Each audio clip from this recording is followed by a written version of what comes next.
Shalom, salam berkat dari kami untuk pendengar sekalian. Saat ini pendengar akan diberkati dengan program Hari Ini Harinya Tuhan bagian yang ke-8. Sebuah program rohani tentang doktrin Alkitab yang menolong kita untuk semakin tertanam dalam kebenaran firman dan bertumbuh dalam kemuliaan. Bersama hambanya, Pendeta Gilbert Lumwendo, STH. Banyak orang merasa doktrin Alkitab sebagai sesuatu yang membingungkan. Tetapi tahukah saudara bahwa doktrin Alkitab intinya adalah memahami Alkitab dengan benar, dengan pemahaman yang sistematis, sehingga kita terus dapat tertanam di dalam kebenaran firman, sehingga kita terus bertumbuh di dalam kemuliaan Allah. Buka hati saudara sekalian untuk menerima berkat-berkat firman-Nya hari ini. Pada dasarnya orang-orang tua harus mendidik anak-anaknya. Ini perintah Tuhan yang paling penting. Kenapa? Karena Tuhan mempercayakan anak kepada setiap orang tua, bukan hanya untuk keuntungannya, tetapi justru untuk panggilannya. Panggilannya jelas berkata, didiklah anak-anak, karena rancangan Tuhan luar biasa. Dari satu kesatuan ilahi akan lahir keturunan ilahi. Ingat, pada dasarnya kita sebetulnya tidak pernah punya anak. Itu titipan Tuhan buat keluarga kita. Karena itu kita punya tanggung jawab untuk mendidiknya. Nah, mendidik di sini bukan hanya untuk kepentingan kita sendiri, ya kan? Wah, saya dulu mau jadi dokter nggak bisa, lalu saya didik anak-anak saya supaya bisa jadi dokter, karena kalau jadi dokter terpandang. Saya mau anak saya jadi tentara supaya saya dihormati kalau nanti anak saya jadi jenderal. Waduh, saudaraku yang kasih dalam Tuhan, kita mendidik anak bukan untuk kepentingan kita, tapi kita mendidik anak-anak kita sesuai dengan aturan Tuhan. Kenapa? Karena ini anak Tuhan. Kita hanya dipercayakan Tuhan untuk mengarahkannya sementara kita masih hidup, saudara. Nah, pertanyaannya, Tuhan mau apa dengan anak-anak kita? Didikan bagaimana yang Tuhan inginkan? Yang pertama, jelas kita punya tanggung jawab untuk mendidik anak-anak kita agar takut akan Tuhan. Saudaraku yang kasih dalam Tuhan, menyekolahkan anak di luar negeri itu luar biasa. Mendidik anak-anak kita dengan les ini, les itu, supaya dia jadi pintar. Karena anak sekarang Senin ada les matematika, Selasa ada les bahasa Inggris, Rabu ada les berenang, Kamis ada les Mandarin, Jumat ada les basket, ya kan? Sabtu ada les IPA, ya kan? Minggu, wah ada lagi les apa lagi, ya kan? Waduh, daftar panjang les ada dalam diri anak-anak kita. Saudara yang kasih dalam Tuhan, ya nggak salah, asal jangan sampai terlalu memaksakan kehendak. Tapi ini yang saya mau bilang, apa artinya anak-anak kita pintar di studi tetapi tidak takut akan Tuhan? Ajarkan anak-anak kita takut akan Tuhan, maka tidak pernah dia mengecewakan kita.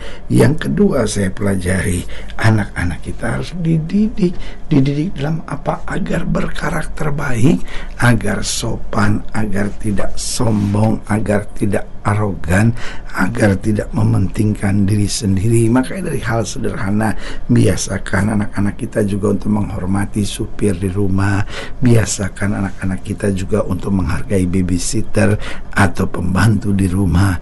Jangan sembarangan membentak, memanggil dengan cara yang seenaknya. Didik. Kenapa? Karena mungkin kita berkata, loh tapi itu kan supir kita yang bayar, babysitter kita yang bayar. Betul, tetapi jangan salah, kalau dia tidak memiliki karakter yang baik, maka hari depannya pun akan menjadi hari depan yang gelap.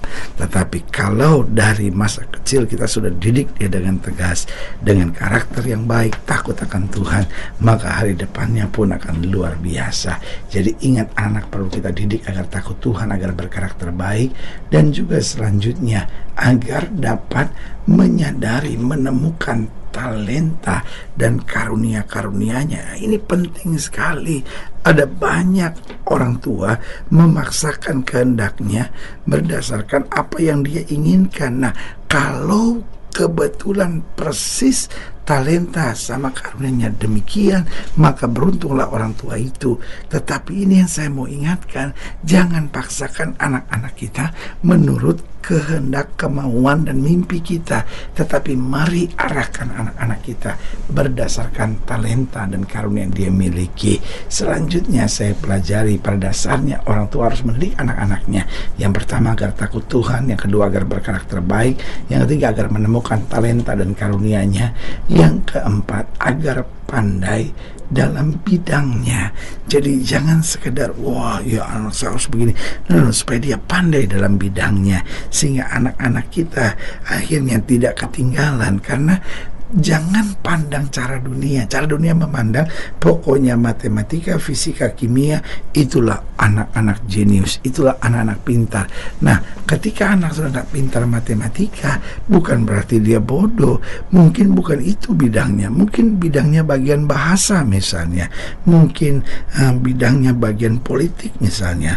Mungkin bidangnya bagian olahraga misalnya. Saudaraku yang kasih dalam Tuhan, tidak semua orang hebat itu jago matematika dan fisika, karena justru kebanyakan pemimpin-pemimpin negara bukan jago matematika dan fisika, tapi justru jago dalam bidang-bidang sosial. Karena itu sebagai hamba Allah saya mau ingatkan, anak-anak kita harus kita didik berdasarkan bidangnya masing-masing, agar dia pandai di bidang masing-masing. Selanjutnya anak-anak kita harus kita didik agar mampu berinteraksi dengan orang lain. Ini penting supaya anak-anak kita bukan cuman duduk belajar, tapi juga bisa berbicara, mengungkapkan pandangannya, minta maaf kalau dia salah, tetapi juga bisa mengkaji pernyataan-pernyataan orang, bisa memilah-milah mana yang baik, mana yang tidak baik, mana nasihat yang membangun, mana nasihat yang sebetulnya lahir dari iri hati. Nah, ini pentingnya kita mendidik anak-anak kita takut akan Tuhan, berkarakter baik, menyadari talenta dan karunia-Nya, pandai dalam bidangnya, lalu mampu berinteraksi dengan orang. Lalu selanjutnya agar kuat dalam masalah-masalah kehidupan. Jadi menolong anak itu sangat perlu, tetapi juga melatih anak-anak kita untuk tetap kuat di tengah tantangan, untuk tidak menjadi anak-anak yang cengeng, tetapi menjadi anak-anak yang tangguh dalam tantangan-tantangan imannya. Haleluya. Selamat datang dalam program kita hari ini, Harinya Tuhan, sebuah program rohani yang kembali mengingatkan kepada kita betapa pentingnya kita menjadikan firman Tuhan sebagai dasar keseharian hidup kita. Karena selama kita jadikan firman Tuhan sebagai dasar keseharian hidup kita, langkah-langkah ke depan kita penuh dengan kepastian, kemenangan, berkat, mujizat, dan perkara-perkara besar. Kita sedang bicara tentang degil dan membangkang. Waduh, apa itu degil? Hatinya keras, tidak mau mendengar nasihat, merasa dirinya benar. Apa itu membangkang?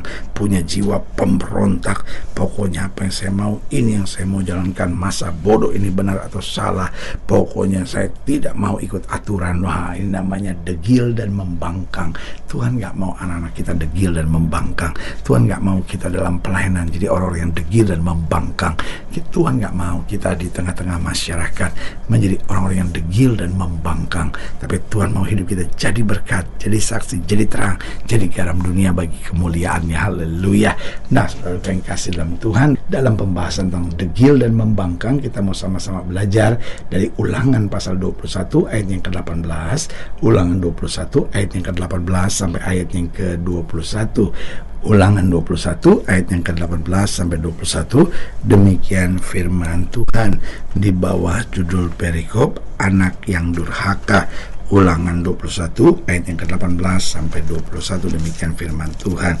Apabila seseorang mempunyai anak laki-laki yang degil dan membangkang, wah itu dia, degil dan membangkang, yang tidak mau mendengarkan perkataan ayahnya dan ibunya, dan walaupun mereka menghajar dia, tidak juga ia mendengarkan mereka, maka haruslah ayahnya dan ibunya memegang dia dan membawa dia keluar kepada para tua-tua kotanya di pintu gerbang tempat kediamannya, dan harus berkata kepada para tua-tua kotanya, anak kami ini degil dan membangkang, ia tidak mau mendengarkan perkataan kami, ia seorang pelahap dan peminum, maka haruslah semua orang sekotanya melempari anak itu dengan batu sehingga ia mati.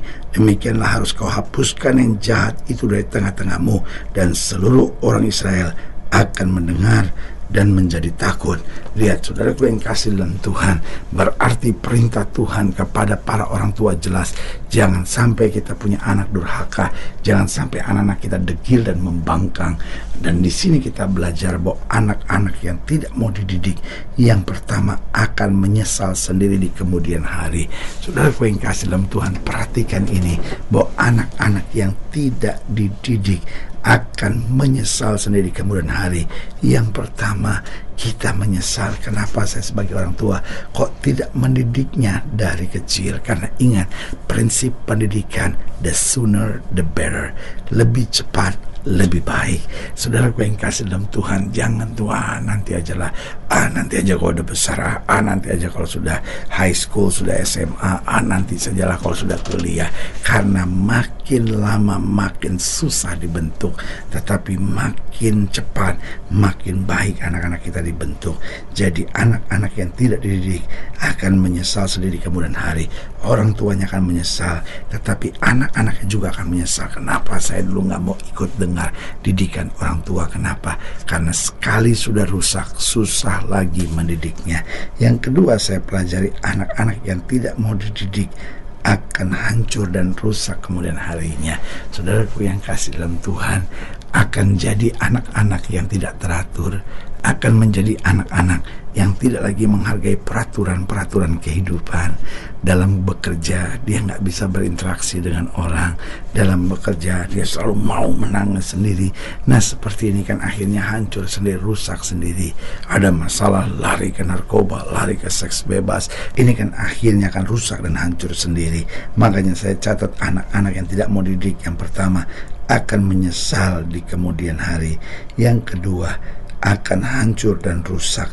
Dan yang ketiga, anak-anak yang tidak mau dididik akan dimusuhi banyak orang. Makanya selalu saya bilang, kasihan anak-anak kita kalau kita nggak didik. Betul sih, kadang-kadang kita pikir, ya tapi kan dia masih kecil, kayaknya kan kasihan pendeta, dididik. Selalu saya bilang, lebih baik kita didik. Kenapa? Kalau tidak, kita pun yang akan menyesal di kemudian hari. Kenapa?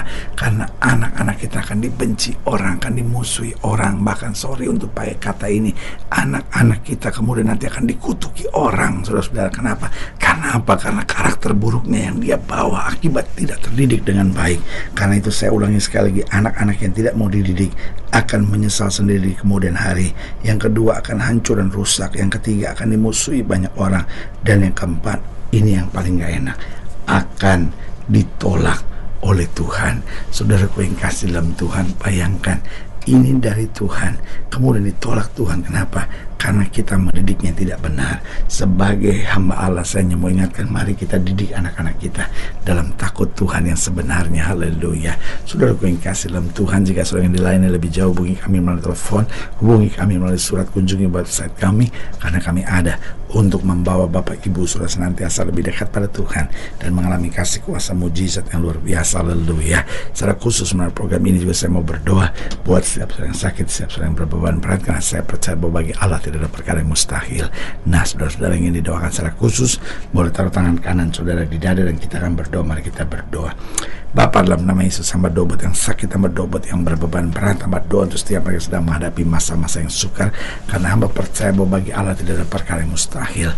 Bapa, hamba berdoa di dalam nama Yesus, Tuhan jamah yang sakit Tuhan sembuhkan, yang membutuhkan mujizat Tuhan kerjakan, sehingga sungguh kami hidup dalam anugerah kasih karunia kuasa dan berkat Tuhan yang sempurna. Bahkan mereka yang taruh tangan kanannya di dada, oh Tuhan, hamba berdoa dalam nama Yesus, sehingga kami mampu mendidik anak-anak kami dengan benar. Bahkan setiap kami sebagai anak-anak mau dibentuk, dididik, supaya hidup kami boleh berkenan kepada Tuhan. Di dalam nama Yesus kami berdoa. Haleluya. Amin. Saudaraku yang kasih dalam Tuhan, kita sudah berdoa. Ingat, Allah tidak pernah lalai menepati janjinya. Inilah saatnya buat kita untuk bangkit bersemangat, bersuka cita dalam menghadapi segala perkara. Karena kita tahu Yesus hidup, Yesus berkuasa dan selalu mengerjakan yang terbaik buat anak-anaknya. Doa saya menyertai saudara. Sampai berjumpa pada program berikut, dan jangan lupa, jadikan hari ini harinya Tuhan. Haleluya.